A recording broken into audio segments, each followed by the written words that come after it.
como fica ao dizer que, por conta de uma citação de Gênesis 1, 21, em que diz, para alguns Deus criou as baleias, mas ali para mim são os grandes seres marinhos, né? Isso na preferência monstros marinhos, por sentido de assustadores pelo seu tamanho.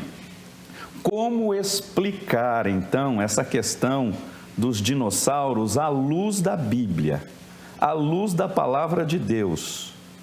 Como entender isso na cabeça, não com tantos termos técnicos que não vão traduzir, mas como entender isso no nosso discurso, no nosso bate-papo? Como nós podemos entender isso à luz da Bíblia? 3 minutos, pastor, vai lá. Ok. Bom, como eu havia dito agora há pouco, eu creio na existência dos assim denominados dinossauros, embora o termo dinossauro seja uma terminologia grega, e sempre é importante pontuar para que o telespectador ele saiba que não estamos tratando de uma terminologia bíblica, isso é importante. Então, o que nós talvez tenhamos que mais se aproxime do termo grego, né, deinossauros ou lagarto terrível, e grosso modo, e aí eu concordo com o irmão, no que diz respeito ao substantivo tanin, que a nossa tradução traduz de forma, né, pelo menos em português, de forma inadequada como baleia, talvez seja uma referência a monstros marinhos, perfeito. E quem garante que eles não possam ser ou não tenham sido, de fato, os chamados dinossauros ou animais deles derivados? Eu não tenho nenhum problema em aceitar essa premissa, essa prerrogativa. Agora, a questão é, quando os tais dinossauros ou animais pré-históricos, outra terminologia muito complicada, né? Pré-história, porque a partir do momento que você a narra, já não é pré-histórico, já está dentro da história. Mas eu entendo que estes animais, por motivos que evidentemente competem a Deus, e a Bíblia não nos diz efetivamente o motivo deles terem sido extintos, eles o são em algum contexto entre Gênesis capítulo 6 a 8, quando ocorre o dilúvio. Aliás, o único dilúvio que aparece nas Escrituras. Nós não temos o chamado dilúvio de Lúcifer, que a Bíblia diz tudo Dake, e que normalmente a teoria do gap ou do hiato levanta. Um dilúvio que teria tido uma característica catastrófica, um amplo alcance de catástrofe, de tragédia maior do que o dilúvio bíblico. Então, essa é uma questão, uma construção que a teoria do gap, que eu não sei evidentemente se o irmão concorda com ela ou não, mas ela é muito importante para a teoria do gap, que eu acho muito complicada. Mas eu não tenho nenhum problema em entender os dinossauros como tendo existido. A minha preocupação é com essa datação, onde a ciência contemporânea, reitero, não sou cientista e portanto não digo de uma forma com conhecimento preciso disso, mas onde a ciência diz que nós temos 13,5 ou 13,7 bilhões de anos.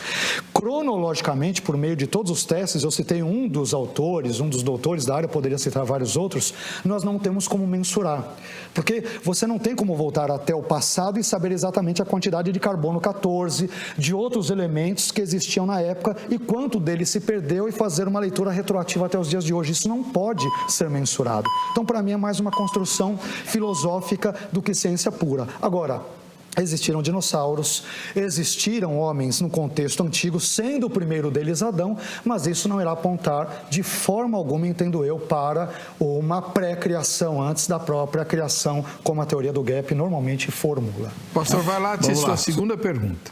Perfeito. Pegando um gancho na fala, mais uma vez, evidentemente eu não nego os dados científicos, mas desde que eles sejam científicos acima de toda e qualquer suspeita. A própria ciência, ao longo da sua história, ela teve que rever várias datações, vários dados outrora ratificados com tanta ênfase, eles tiveram que rever esses conceitos, porque ela não é uma verdade absoluta, pelo menos não em muitos dos seus pressupostos. Então, a minha crítica é a esse aspecto da ciência, não a tudo, evidentemente, que vai apontar para uma teoria, mais uma vez, reitero, com base nos elementos e nos pressupostos científicos, nós não temos como voltar atrás e reproduzir em laboratório, embora alguns tenham tentado o Big Bang e aquilo que o valha. Portanto, não dá para você fazer uma ciência a partir dos pressupostos dados e definidos pela própria ciência. Portanto, isso é uma teoria filosófica, de que o mundo tem 13,5, 13,7 bilhões. Teoria por teoria, eu prefiro ficar com a teoria da Bíblia. Então, minha preocupação não é contra a ciência, mas contra esse aspecto teórica e hipoteticamente chamado de ciência. Tendo dito isto, e se eu disser algum enunciado que talvez não se encaixe bem na formulação teórica do irmão, por favor, me corrija, tá? Mas eu vou traçar aquilo que envolve a pergunta, aquilo que normalmente os defensores da teoria do gap defendem. Então, eu vou dar aquilo que as pessoas defendem. Então, vamos lá. Ao defender a criação original do mundo em Gênesis 1:1, é o que o irmão defende, a sua destruição em Gênesis 1:2, correto? E a sua recriação em Gênesis 1:3-31, que é a continuação lógica, o irmão não está se envolvendo, possivelmente, num problema teológico muito sério, o irmão e todos aqueles que advogam a teoria do gap, visto que ao fazê-lo, o irmão não está pressupondo a entrada do pecado e da morte humana no mundo antes mesmo da queda de Adão. Isso não é problemático, isso não tem desdobramentos sérios para a cristologia, para a inerrância da Bíblia, que o irmão disse que defende aqui, eu creio que realmente o irmão defende isso, para a declaração paulina sobre quem foi ou não o primeiro Adão. Defender a teoria do gap com base nos pressupostos tradicionalmente defendidos não é, a meu ver, um dos maiores problemas da teoria do gap, um problema teológico intransponível, e se ele é transponível, eu gostaria de ver como o irmão pode transpô-lo, como que o irmão tentaria transpô-lo. Por favor. 3 minutos, apóstolo. Eu vejo na teoria da lacuna, e aí reforço o que você diz, ela não passa de uma teoria, porque ninguém aqui está testando verdades absolutas, exceto a Bíblia. Muitos pontos falhos, muitos pontos inseridos ali, os quais eu não acredito, não me convencem. Mas eu estou convencido, sim, desta mudança de estados. O pastor disse que trazer a questão da criação de um novo céu e uma nova terra não era importante. E eu digo que, para mim, é sumariamente importante fazer as comparações. Primeiro, eu vou usar um termo aqui que talvez eu peque com ele, mas me atrevo, eu sou um cara destemido da crítica. Eu vou pensar numa dispensação agora. Deus criou um mundo. Esse mundo foi habitado por seres. Esse mundo a qual também se deu o nome Terra. E esse mundo chegou ao seu período de extinção. Assim como este mundo nosso, essa nossa Terra, vai culminar numa extinção. Não diluviana, mas a Bíblia já diz, vai ser com fogo. Como vai ser esse fogo? Eu imagino, da mesma forma que o dilúvio, se me permite elucubrar aqui, o dilúvio foi água saindo das torrentes internas e os céus e se fechou em águas de baixo e de cima. Também acredito que a terra vai entrar numa combustão de aquecimento interior e o sol e tudo isso, os elementos vão se derreter e aí essa extinção. Então vem um novo mundo, uma nova terra, um novo céu. Será que a Bíblia não me dá esse indício? Será que eu estou pecando tanto quanto talvez fosse a sua pergunta, eu entendi desta forma, né? De elucubrar, de pensar, de divagar no meu pensamento.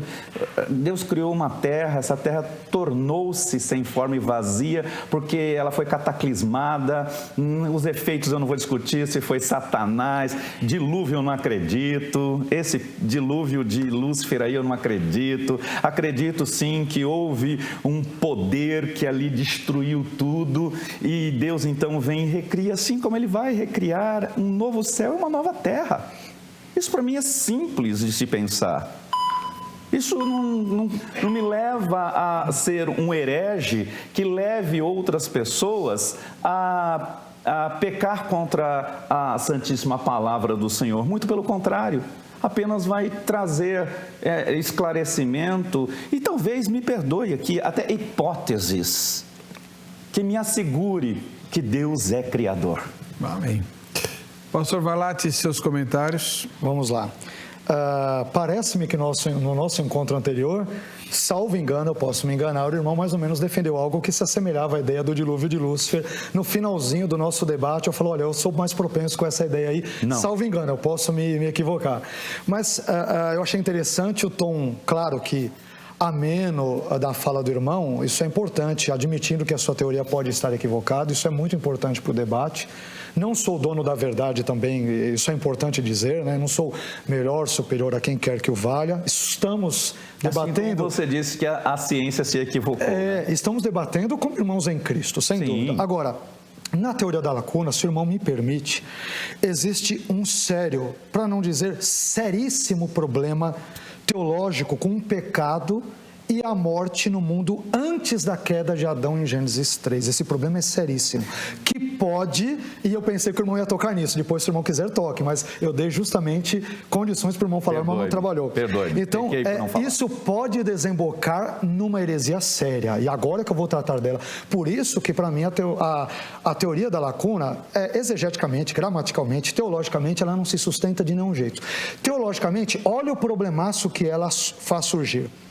Romanos 5, versículos 12 a 14, declara o seguinte: pelo que, como por um homem entrou o pecado no mundo e pelo pecado a morte, esse homem é Adão.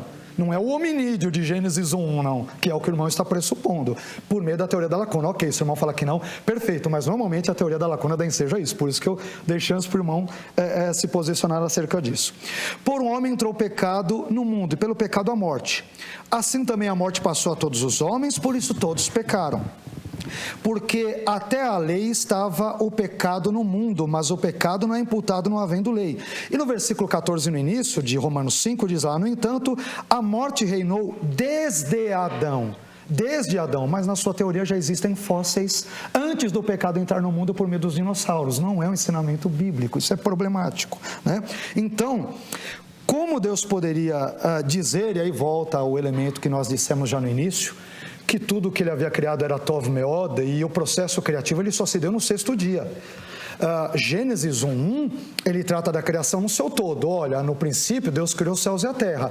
Como se dá esse processo de Deus criar os céus e a terra? Olha, quando Deus estava criando os céus e a terra, nesse momento a terra estava sem forma e vazia. Havia trevas sobre a face do abismo, e aí ele vai num fluxo narrativo que a teoria do gap quebra, desrespeitando o texto hebraico, daí a minha ênfase no texto hebraico, né? E toda a teologia. Ora, se eu admitir a postura normalmente empregada da teoria do gap, em que houve morte e pecado no mundo antes, que é a perspectiva de Dake, é a perspectiva de muitos que defendem, então eu cairei muito provavelmente, quase que inevitavelmente, numa heresia. Por isso que a teoria da lacuna, nesses moldes aqui apresentados, que é clássico, ela não se sustenta em termos bíblicos de forma nenhuma.